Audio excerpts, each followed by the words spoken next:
के साथ हिमानी नैथानी शाम के 5 बजने को हैं और हम लेकर हाजिर हैं अपनी खास पेशकश 5 का प्रहार, जिसमें आज एक बार फिर से मैं बात कर रही हूं सीमा हैदर की, जिसे लेकर शुरू हुआ घमासान थमने का नाम ही नहीं ले रहा। पाकिस्तान से 4 बच्चों के साथ भारत आई सीमा हैदर को वापस लौटाने के लिए पड़ोसी मुल्क से कई बार धमकी दी गई। धमकी में कहा गया कि अगर सीमा हैदर को वापस पाकिस्तान ना भेजा गया तो हिंदुओं से निपटा जाएगा। और इसके बाद वो बौखलाहट दिखने भी लगी। सिंध प्रांत में हिंदू टारगेट किए जा रहे हैं, उनके मंदिरों पर रॉकेट लॉन्चर से अटैक किए जा रहे हैं। 150 साल पुराना मंदिर जो है उस पर हमला किया जाता है। 30 हिंदुओं को बंधक वहां पर बना लिया जाता है। लेकिन सवाल तो ये है कि इसके लिए हिंदुओं को क्यों टारगेट किया जा रहा है? उनका सीमा हैदर से क्या कनेक्शन है जो उन्हें निशाने पर लिया जा रहा है? क्या इसके पीछे कोई डर है, बौखलाहट है कि जिस मकसद के तहत दरअसल सीमा हैदर को वहां पर भेजा गया है, यानी कि यहां भारत में भेजा गया है, क्या वो राज कहीं खुल नहीं गया हो? इस वजह से ये बौखलाहट देखी जा रही है। इस बीच यहां भारत में इस मामले में यूपी पुलिस के बाद अब यूपी एटीएस की भी एंट्री हो गई है। तमाम details Pakistan to Dubai, Dubai to Nepal और नेपाल टू भारत खंगाले जा रहे हैं। आज इसी पर कर रही हूं 5 का प्रहार, और साथ ही साथ ये कि किस तरह से इस मामले में एटीएस की एंट्री हुई है और क्या एटीएस को सीमा की कुंडली मिल गई है, वो कुंडली खंगालने की दरअसल कोशिश हो रही है। कुछ जानकारियां जो इस वक्त मैं आपको सिलसिलेवार तरीके से दूंगी आपके टेलीविजन स्क्रीन पर, ये कि सीमा हैदर केस की जांच यूपी एटीएस करेगी। नोएडा पुलिस ने चिट्ठी लिखकर दरअसल इसकी मांग बाकायदा की थी। स्पेशल जांच एजेंसी से जांच की मांग की गई थी। सीमा हैदर के बैकग्राउंड की, किस तरीके से कैसे वो यहां पर पहुंची, क्या है, क्या करती थी, उसकी पूरी पड़ताल की जाएगी। सीमा के भारत आने का क्या मकसद है वो खंगाला जाएगा। सीमा के मोबाइल का जो डेटा है वो भी दरअसल खंगाला जाएगा, और किस ऐप से दरअसल ये बात करती थी ये भी पता लगाया जा रहा है। ये वो तमाम जानकारियां हैं दरअसल जो सीमा हैदर के बारे में कलेक्ट करने की कोशिश अब की जा रही है, और जाहिर है कि कुछ ऐसा मिला होगा तभी एटीएस की एंट्री हुई है। अब ऐसे में कुछ सवाल खड़े होते हैं 5 का प्रहार के, वो 5 सवाल एक एक कर आपके टेलीविजन स्क्रीन पर। ये पहला सवाल कि सीमा को लेकर आखिर क्यों बौखलाए हुए हैं पाकिस्तान के डकैत। दूसरा सवाल ये कि राज खुलने का डर है, क्या इसीलिए हिंदुओं पर यह हमला हो रहा है। तीसरा सवाल ये कि एटीएस को सीमा की साजिश का क्या सुराग मिल गया है, क्या बताती है ये एंट्री।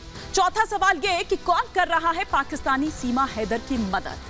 पांचवा और अंतिम सवाल आपके टेलीविजन स्क्रीन पर यह कि कब वापस पाकिस्तान भेजी जाएगी सीमा हैदर।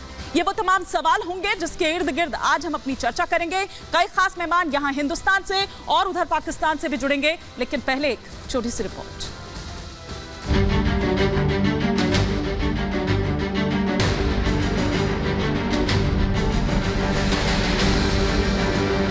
कोई जासूस कह रहा है, लेकिन सब मानेंगे कि मेरी सिर्फ मोहब्बत ही थी कि मैं यहाँ पे आई। पाकिस्तानी सीमा के इन दावों में सच्चाई है या फरेब? क्या सीमा वाकई सचिन के प्यार में भारत आई, या फिर उसके हिंदुस्तान आने के पीछे पाकिस्तान की कोई गहरी साजिश है? सीमा कितना सच बोल रही है और कितना झूठ, अब इसका पता लगाएगी यूपी एटीएस। पाकिस्तान से लेकर हिंदुस्तान आने तक सीमा की पूरी कुंडली एटीएस खंगालेगी। वो पाकिस्तान से कैसे दुबई गई, दुबई से कैसे नेपाल आई, और कैसे नेपाल से भारत की सीमा में दाखिल हुई, इस दौरान किस किस ने उसकी मदद की, इसकी गहन पड़ताल यूपी एटीएस ने शुरू कर दी है। पाकिस्तान से ग्रेटर नोएडा आई सीमा हैदर पर जांच एजेंसियों का शिकंजा कसता जा रहा है। दोपहर को यूपी एटीएस की टीम यहां पर पहुंचती है, सिविल ड्रेस में यूपी एटीएस की टीम पहुंचते हैं और सीमा हैदर को अपने साथ लेकर यहां से निकलते हैं। अब एंटी टेररिस्ट स्क्वाड इस पूरे मामले को इन्वेस्टिगेट कर रहा है और सीमा हैदर से इस मामले में पूछताछ की जा रही है। सीमा केस की एटीएस जांच इसलिए क्योंकि उसकी प्यार वाली कहानी पर संदेह बढ़ता ही जा रहा है। पाकिस्तान से हो रहे खुलासे उस पर साजिश के शक को और गहरा रहे हैं। साजिश का शक इसलिए भी क्योंकि जैसे ही सीमा पर शिकंजा कसा, उसे वापस सरहद पार भेजने की गीदड़ भभकी पाकिस्तान की ओर से मिलने लगी। और कल तो पाकिस्तानी डकैतों ने सिंध प्रांत में मंदिरों पर हमला कर दिया, मंदिर पर रॉकेट लॉन्चर दागे गए, अंधाधुंध फायरिंग की और सिंध में रह रहे 30 पाकिस्तानी हिंदुओं को अगवा कर लिया।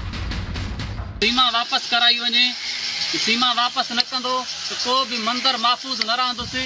रात भी गोला हणी आयो आसे, आइंदा भी हर मंदिर ते हमलो कंदो मासे। जो मंदिर प्यारा तसे तो सीमा वापस कराई। सीमा को लेकर पाकिस्तानी डकैतों ने गीदड़ भभकी दी।